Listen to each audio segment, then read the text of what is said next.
তাহলে আমাদের রক্তচাপ নিয়ন্ত্রণ এমনিতেই করা যেতে পারে বিনা ঔষধে।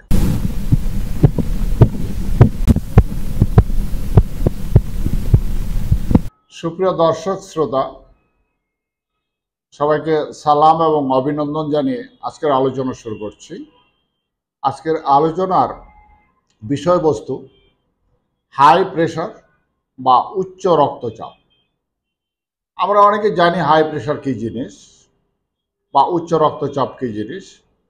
আমাদের শরীরে দু ধরনের রক্তচাপ থাকে, একটাকে আমরা বলি সিস্টোলিক ব্লাড প্রেশার, আরেকটাকে বলি ডায়াস্টোলিক ব্লাড প্রেশার। এই দুই ধরনের প্রেশার থাকে আমাদের শরীরে।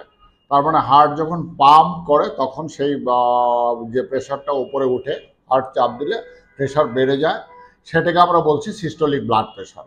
আর হার্ট যখন চাপ দেওয়া বন্ধ করে তখন আস্তে আস্তে প্রেশার নামতে থাকে, নামতে নামতে একটা পর্যায় পর্যন্ত আসার পরে আবার দ্বিতীয়বার হয়তো হার্ট পাম্প করতেছে। তো এই যে দ্বিতীয়বার পাম্প করার আগে যতটুকু নিচে নামলো সেই প্রেশারটাকে আমরা বলছি ডায়াস্টোলিক প্রেশার। দু ধরনের প্রেশার থাকে, সিস্টোলিক প্রেশার এবং ডায়াস্টোলিক প্রেশার।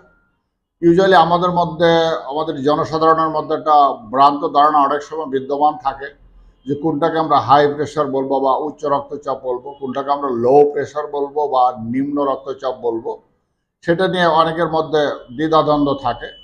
তো আমি ঠিক এটা পরিষ্কার করার জন্য যদি আপনাদেরকে বলতে যাই, তাহলে যেটা বলতে হবে যে আমাদের রক্তের যে সিস্টোলিক প্রেশার সেটার নর্মাল ভ্যালু হলো 90 এবং 120 এর মাঝখানে যদি সিস্টোলিক প্রেশার মানে উপরের ব্লাড প্রেশার যদি 90 এবং 140-এর মধ্যে থাকে তাহলে এটাকে আমরা নর্মাল ধরে নেব। কিন্তু যদি সিস্টোলিক ব্লাড প্রেশার 140-এর উপরে উঠে যায় তাহলে এটাকে বলবো আমরা হাই প্রেশার বা উচ্চ রক্তচাপ। অনুরূপভাবে ডায়াস্টোলিক প্রেশার যেটা আমরা বলছি মানে নিম্ন রক্তচাপ, যেটা ডায়াস্টোলিক প্রেশার, সেটার রেঞ্জ হলো কারো যদি 60 বা 60 থেকে 90 এর মধ্যে থাকে, 60 থেকে 90 এর মধ্যে যদি নিচের ব্লাড প্রেশার থাকে তাহলে এটাকে আমরা বলছি যে normal blood pressure, diastolic normal blood pressure. তো ডায়াস্টোলিক প্রেশার যদি 90 এর উপরে উঠে যায় তখন আমরা এটাকে ডায়াস্টোলিক প্রেশার হাই হয়ে গেছে সেটা বলে থাকি। এবং ডায়াস্টোলিক প্রেশার যদি 60-এর নিচে নেমে যায়, 60-এর নিচে নেমে যায়, তখন আমরা সেটাকে বলছি লো প্রেশার।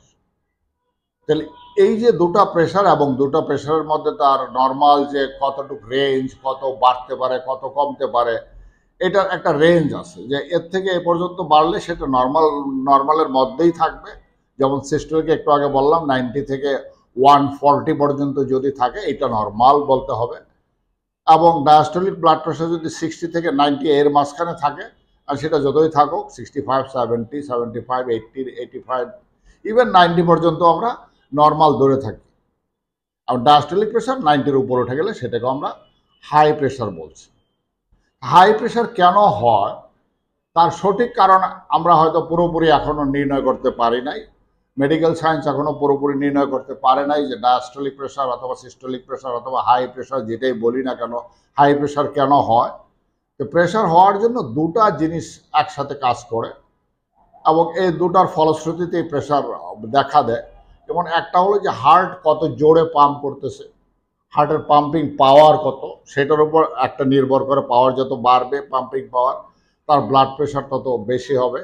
আরেকটা হলো যে রক্তনালীতে পাম্প করছে, যে রক্তনালীতে পাম্প করে সারা শরীরে সরবরাহ করতেছে, সেই রক্তনালী কিন্তু শুধু একটা প্লাস্টিকের পাইপ মতো না, সেটা একটা রাবার টিউব মতো বলতে পারেন।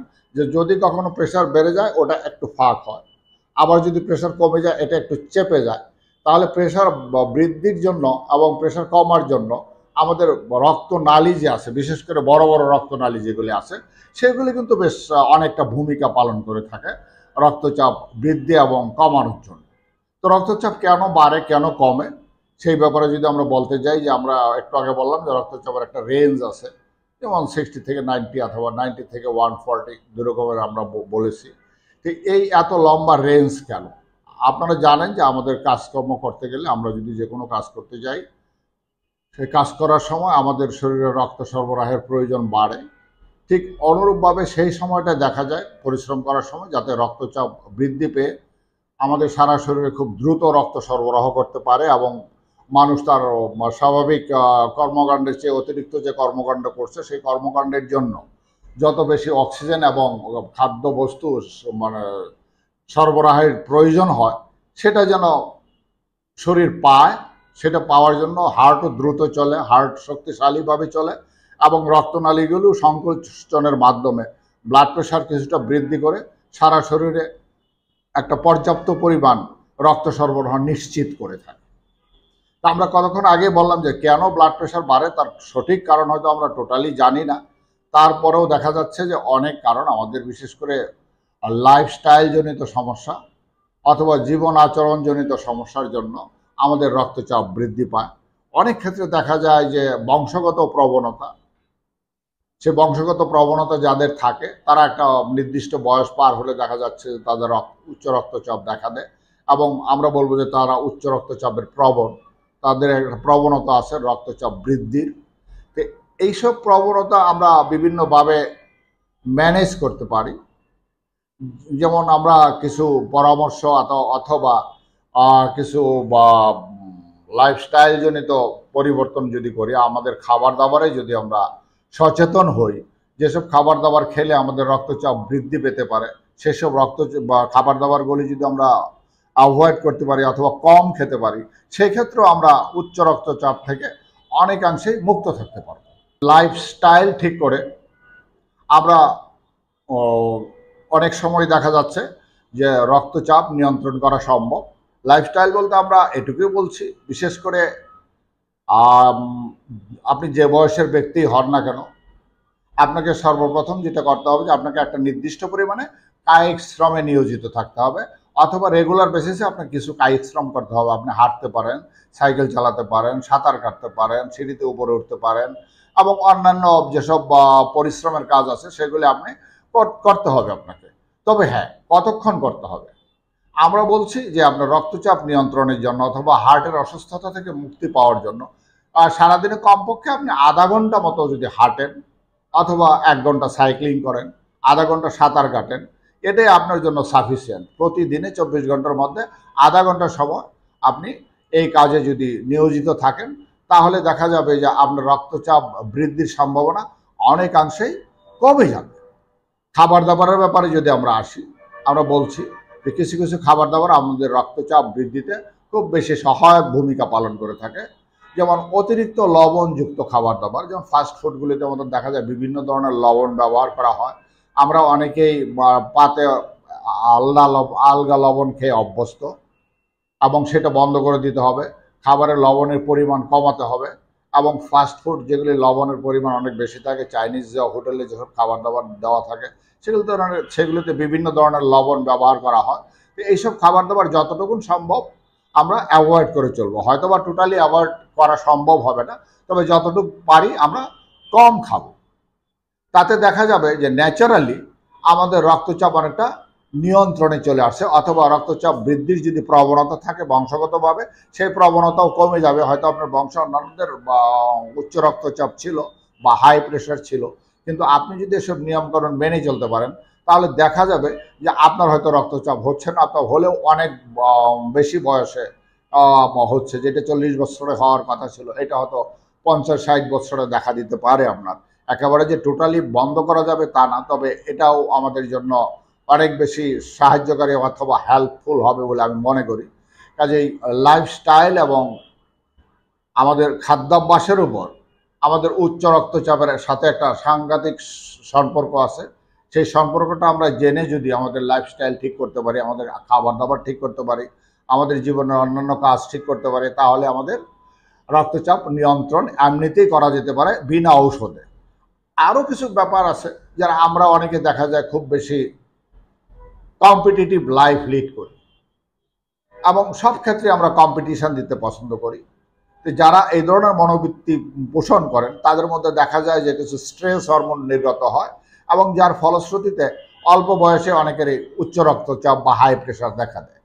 তবে সব জায়গায় আমাদেরকে ফার্স্ট হইতে হবে, সব জায়গায় জিততে হবে আর কোনো জায়গায় হারা যাবে না, এই ধরনের মনোবৃত্তি সবসময় যদি কেউ আমরা রাখি তাহলে এটা উচ্চ রক্তচাপ বা গঠনের জন্য অথবা উচ্চ রক্তচাপ হওয়ার জন্য অথবা হাই প্রেশারে বা সৃষ্টি হওয়ার জন্য একটা সাংঘাতিক মুখ্য ভূমিকা পালন করে।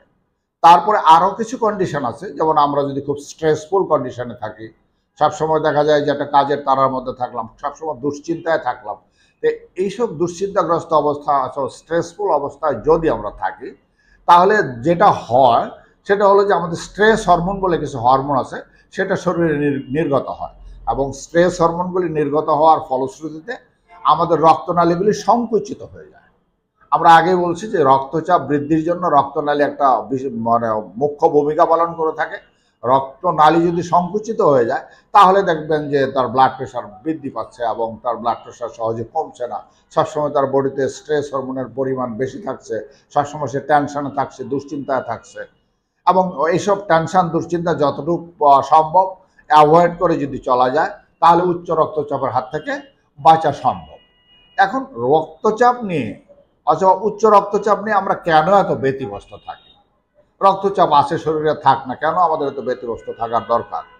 এখন এখানে একটু আলোচনা করে নেওয়ার দরকার যে উচ্চ রক্তচাপ প্রায় সময় দেখা যায় যে রোগীর কোনো লক্ষণ পরিলক্ষিত হয় না, অনেকে বুঝতেই পারেন না যে ওনার উচ্চ রক্তচাপ হয়েছে এবং উনি উচ্চ রক্তচাপে ভুগছেন, যতক্ষণ পর্যন্ত না উনি রক্তচাপ পরীক্ষা না করেন।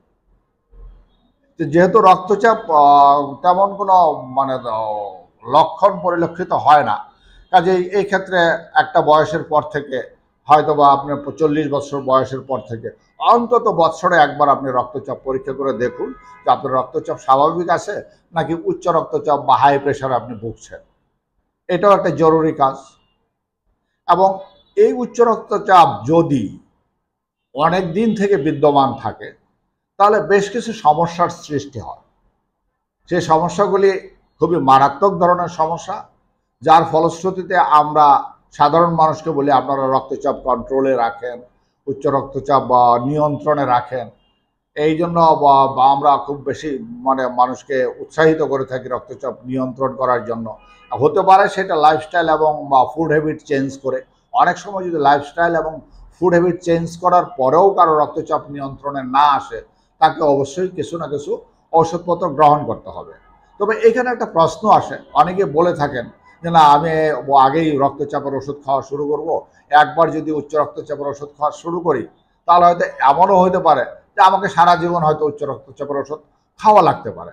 অনেক ক্ষেত্রে এরকম নাও হতে পারে, কারণ আমরা প্রাথমিক অবস্থায় আপনার রক্তচাপ খুব বেশি নিয়ে আসলেন আমাদের কাছে, আমরা আপনাকে উচ্চ রক্তচাপের ওষুধপত্র দিয়ে দিলাম এবং তার সাথে সাথে লাইফস্টাইল এবং ফুড হ্যাবিট চেঞ্জ করার জন্য আপনার অন্যান্য যেসব জীবন আচরণ বললাম সেগুলি পরিবর্তন করার জন্য পরামর্শ দিলাম, আপনি সেই পরামর্শ ফলো করতে থাকলেন এবং দেখা যাবে যে হয়তো 6 মাস 1 বছর পরে আপনার আস্তে আস্তে আপনার রক্তচাপের ওষুধ কমিয়ে নিতে পারবো এবং একসময় হয়তো উচ্চ রক্তচাপের ওষুধ ছাড়াই আপনার রক্তচাপ নিয়ন্ত্রণে থাকতে পারে। তো আসি আবার ওই কথায় যে রক্তচাপ নিয়ে কেন আমরা তো ব্যতিব্যস্ত থাকি, রক্তচাপ কি করে। রক্তচাপ সবচেয়ে ডেঞ্জারাস যেসব কাজকর্মগুলি করে সেটা হলো যে আপনার ব্রেনে স্ট্রোক করার জন্য 80-90% রক্তচাপ দায়ী। যত রোগীর ব্রেন স্ট্রোক করে তাদের মধ্যে দেখা যায় 80% জনে পূর্বে থেকে উচ্চ রক্তচাপে ভুগছে। তো ব্রেন স্ট্রোক খুবই একটা মারাত্মক জিনিস, মানুষ প্যারালাইসিস হয়ে যায়, মানুষের জীবন শঙ্কায় পড়ে, কেউ দেখা যায় বিছানায় পড়ে অনেকদিন প্যারালাইসিস হয়ে পড়ে আছে। ব্রেন স্ট্রোককে আমরা অনেকটা কি বলবো যে এটা অভিশপ্ত জীবন। যাদের একবার ব্রেন স্ট্রোক হয়ে গেছে, মেজর স্ট্রোক যদি হয় তার জীবনটা অভিশপ্ত হয়ে যায় এবং কেউ কেউ তো তাৎক্ষণিকভাবে মৃত্যুবরণও করে থাকেন। সেটা হলো ব্রেনের ক্ষেত্রে। অনেক সময় দেখা যায় যে কারো কারো চোখে হঠাৎ করে দৃষ্টি শক্তি হারিয়ে ফেললো, কেউ কানে শুনছে না, এগুলো উচ্চ রক্তচাপের প্রভাবে ঘটে থাকে। হার্টের কথায় আসি, হার্টে দেখা যাবে যে কারো অ্যাকুট হার্ট অ্যাটাক হয়ে গেছে হঠাৎ করে।